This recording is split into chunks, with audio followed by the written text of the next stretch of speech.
మీ business ఏదైనా మీ ఊర్లో promotion చేయాలంటే అది సుమన్ టీవీతోనే సాధ్యం. ఇప్పుడే సంప్రదించండి. నమస్తే, వెల్కమ్ టు సుమన్ టీవీ. నేను మీ నాగరాజ. మదనపల్లి ఎంఆర్ఓ ప్లేట్ మార్చేసిందే. అదేందో తెలిసిన నీకా, ఎమ్మెల్యే డబ్బులు అడగలేదు అని చెప్పింది. మరి ఎందుకు లోకేష్ని కలిసినావు మేడం అంటే మేడం దగ్గర సమాధానమే లేదు. ఈ మధ్యన ఎమ్మెల్యే గారిది ఎంఆర్ఓ గారిది చాలా ఇష్యూ అయ్యింది కదా, అది మీకు కూడా తెలుసు.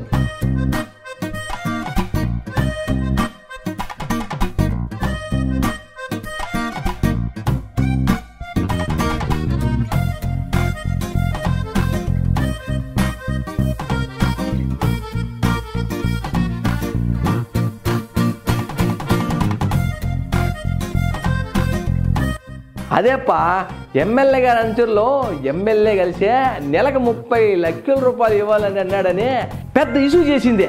అది మీకు కూడా తెలిసిందే కదా. కట్ చేస్తే ఈ ఎంఆర్ఓ లోకేష్ దగ్గరికి పోయి కనిపించిందే. అరే ఎంఆర్ఓ ఏందే లోకేష్ గారిని కలపడం ఏందే అని ఊరు మొత్తం ఒకటే చర్చ అయిపోయింది అనుకో.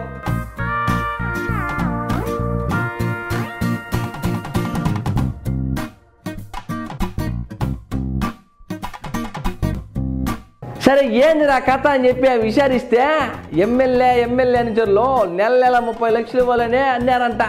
ఊరి అమ్మ, నెల 30 లక్షలు నేనండి దేవాలరా స్వామి అని ఎంఆర్ఓ డైరెక్ట్గా లోకేష్ గారి దగ్గరికి పోయి తన బాధ అంతా చెప్పుకుందంట. ఏంది నా కథ అని విచారిస్తే ఎమ్మెల్యే అనుచరులు నెల 30 లక్షలు ఇవ్వాలని డిమాండ్ చేశారంట. ఓరే 30 లక్షలు నేనండి దేవాలరా స్వామి అని ఎంఆర్ఓ నేరుగా లోకేష్ దగ్గరికి పోయా తన బాధ అంతా చెప్పుకునేట్లో ప్రచారం కూడా సాగుతుంది. ఇది మీకు కూడా తెలిసిందే. ఇది ఇలా ఉంటాను ఇట్లే ఇదివరకే తెలుగుదేశం పార్టీకి సంబంధించిన నాయకుడు లోకేష్ గారి దగ్గరికి తీసుకెళ్ళినట్లో ప్రచారం కూడా సాగింది.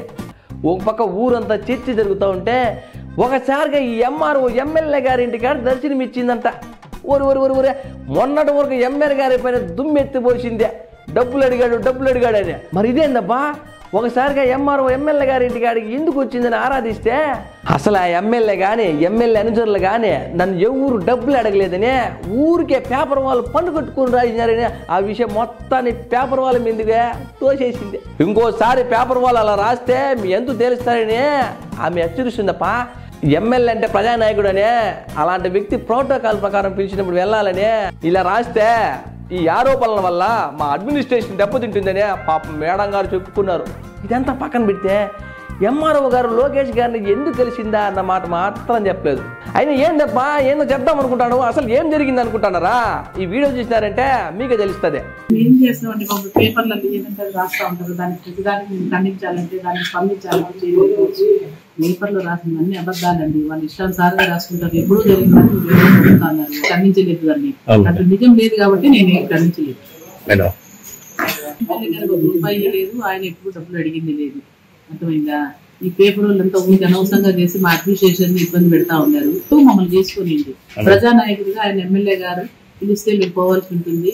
అక్కడ ఎవరైనా పబ్లిక్ సమస్యలు ఏమన్నా చెప్పినప్పుడు సార్ మాకు ఫార్వర్డ్ చేస్తారు, వాటిని మేము తీర్చగలిగేది చేయగలం సార్ అని చెప్తాము, లేనివైతే చేయలేము సార్ అని చెప్తాము. అంతవరకే కానీ ఇంకా ఏ విధంగా కూడా మేము ఏ ఇన్వాల్వ్మెంట్ లేదు, మేము ఆ సార్కి డబ్బులు ఇచ్చినారనేది లేదు. ఇట్లాంటి అసత్యమైనవి కానీ నెక్స్ట్ కానీ ఏమన్నా వస్తే ఆ పేపర్ల మీద డిఫమేషన్ సూట్ కూడా వేస్తాను, చెప్తా ఉన్నాను. పచ్చదంపన్న తెలియదు ఏం వాస్తవాలు లేవు. ఆ పేపర్ మీద జ్యోతి పేపర్లో వచ్చిన రోజే నేను ఏదో 1 లక్షల కోట్లు తీసుకున్నారని వచ్చినది.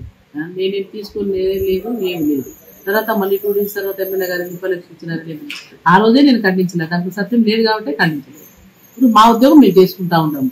సార్ ఉంది ఎమ్మెల్యే గారికి ప్రోటోకాల్ మేము పోవాలి, ఆయన ప్రజానాయకుడు కాబట్టి ఆయన ఏదన్నా పబ్లిక్ వెళ్తారు ఎమ్మెల్యే గారి దగ్గర కూడా ఏదైనా ప్రాబ్లం వచ్చింది. అట్లనే ఈరోజు కూడా పిలిచినారు, పోయినాము పొద్దున్నారు.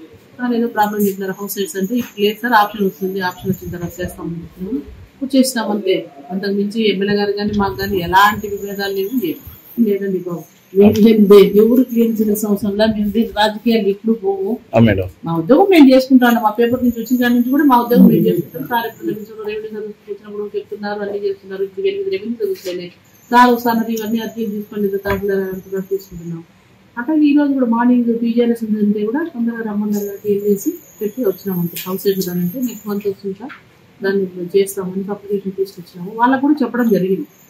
వాళ్ళు కూడా సరే మేడం అప్పుడు వచ్చి ఇచ్చినప్పుడు ఇవ్వండి అని చెప్పినారు. అంతే అంతే ఇంకేం ఏంటి కరెక్ట్ ఉంటే ఉద్యోగం చేస్తాం. ఏమన్నా మా దగ్గరకు వచ్చినప్పుడు కరెక్ట్ ఉంటే చేస్తాం, కరెక్ట్ లెక్క రిజెక్ట్ చేస్తాం. అంతే చేయాలి. ఎవరికి డబ్బులు ఇచ్చింది లేదు ఏం. చూసారు కదండి ఓ అధికారులు, ఏదైనా జాగ్రత్తగా ఉండండి. ఎమ్మెల్యేల పైన ఆరోపణలు చేసేటప్పుడు కొంచెం చూసుకోండి. ఎందుకంటే నాయకులు ఎప్పుడూ ఒకటే, ఫైనల్గా బకరాలు అయ్యేదే మీరే. ప్రజాప్రతినిధుల పైన ఆరోపణలు చేసేటప్పుడు కొంచెం జాగ్రత్తగా చూసుకోండి. ఉంటాం మరే. నమస్తే.